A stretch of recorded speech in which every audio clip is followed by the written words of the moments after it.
Okay, so our next topic, second to the last, is your glycogen metabolism. Of course, we all know what is a glycogen. It is actually a polysaccharide, no? It's made up of carbohydrates, several, 10 or more, kasi nga polysaccharide. Now, glycogen is actually the stored form of your carbohydrates. So, kung mapapansin nyo, if for example, marami kang nakain na glucose at hindi naman kailangan ng katawan mo ng energy, then that carbohydrates or that glucose will be stored as a glycogen. And if it is stored as a glycogen, then you may use that for future needs. For example, nagutom ka, then it could be a source of your glucose. Now, look, this is how simple your glycogen metabolism. By the way, your glycogen metabolism will compose of two types. One is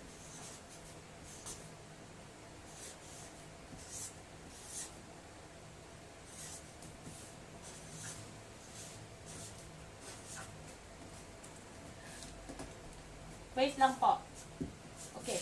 One is glycogenesis and the other one is your glycogenolysis naman po ha. Yung isa, glycogenesis, that is the formation of your glycogen. And the other one is your glycogenolysis. Ayun po siya. Hindi siya nakikita, but it is glycogenolysis. Pag glycogenolysis, this is the degradation of your glycogen. Dalawa po ang glycogen glycogenesis and glycogenolysis. Genesis, we form the glycogen. Genolysis, we degrade the glycogen. Okay? So, to continue, this is how simple your glycogen metab is. Now, kung mapapansin nyo, intermediate is your glucose 1,6-phosphate. Saan mo nakita yung glucose 1,6-phosphate? Kanina, sa gluconeogenesis. At nung isang linggo pa, tungkol naman sa glycolysis, hindi ba? That your glucose 1-phosphate will be the phosphorylated to become your glucose. But, in the event that your glucose is not needed in the body, instead of the phosphorylation, your glucose 1-phosphate will become your glycogen.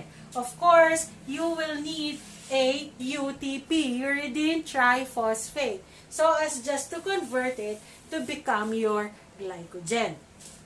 That is glycogenesis. In the same manner that your glycogen, when the body determines that there is a decrease of glucose, then your glycogen will become your glucose or will be converted to glucose 1-phosphate. And this will push through with the glycolysis or gluconeogenesis. Okay? So let's discuss this box.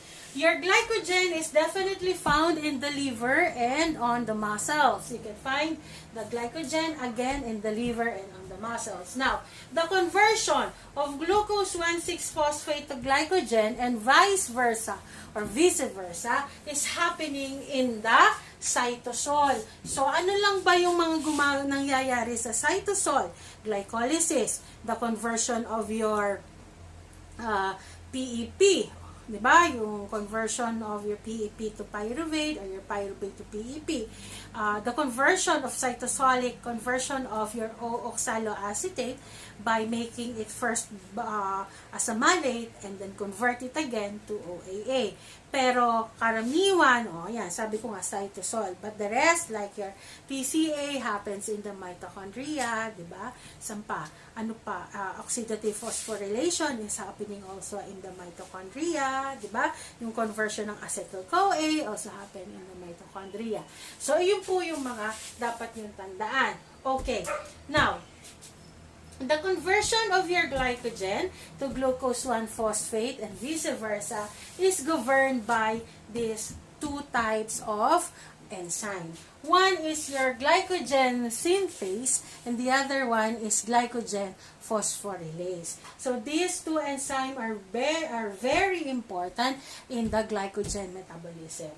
For your glucose synthase, please take note that this is affected by your glucose 6-phosphate. That when there is an increase, so itong dalawa regulated by glucose 6-phosphate. That's one, okay?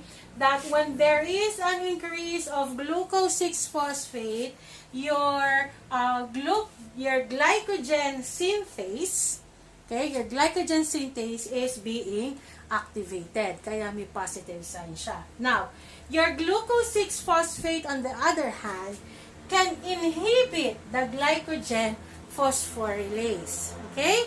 Again, when your glucose acts upon your glycogen phosphorylase, it will inhibit the action of this enzyme. Now, there are two possible states wherein your glycogen metabolism is being affected.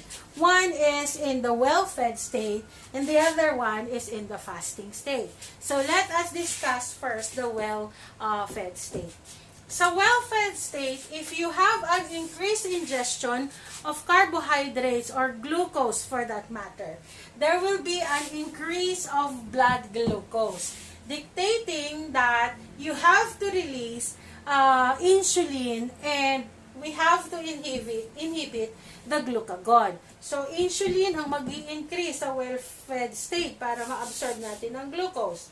When this phenomenon happen, there is an increase of insulin and a decrease of glucagon.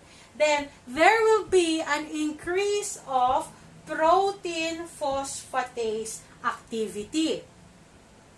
Yung increased protein phosphatase activity will actually cause dephosphorylation.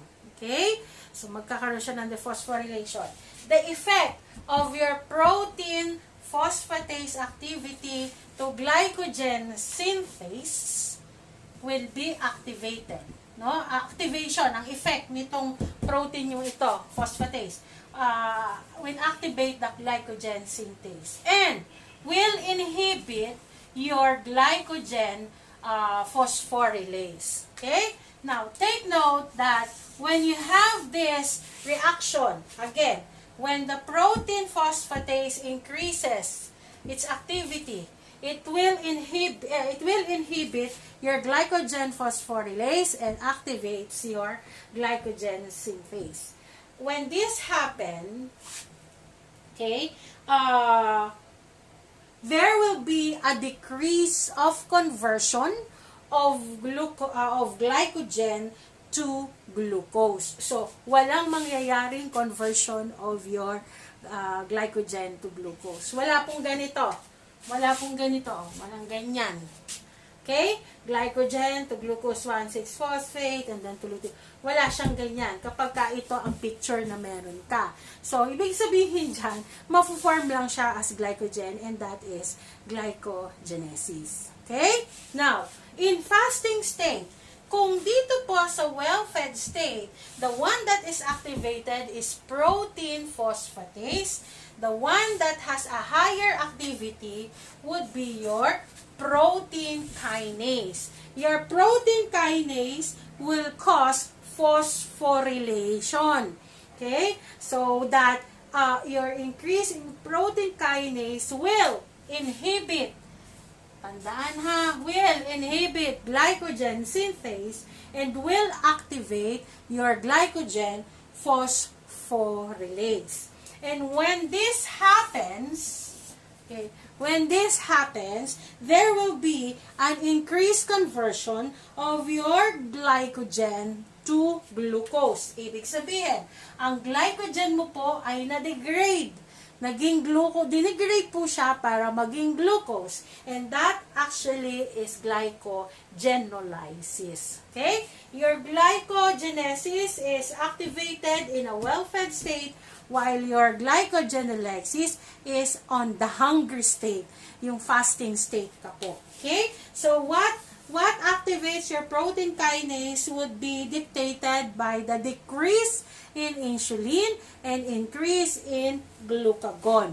Diba? O, bakit naman na-activate si glucagon at na-inhibit si insulin? Kasi may mababa kang supply ng glucose. So, yun lang na gutom ka, wala kang kinain, bumaba ang glucose mo. So, ibig sabihin, kailangan ng katawan mo. Ano ngayon ang mangyayari? Di yung glycogen na nakastore dyan sa liver mo at sa muscle mo, lalabas para ma-convert, madidegrade siya, para ma-convert into glucose by the action of your protein kinase, inhibiting and activating these two enzymes. Okay?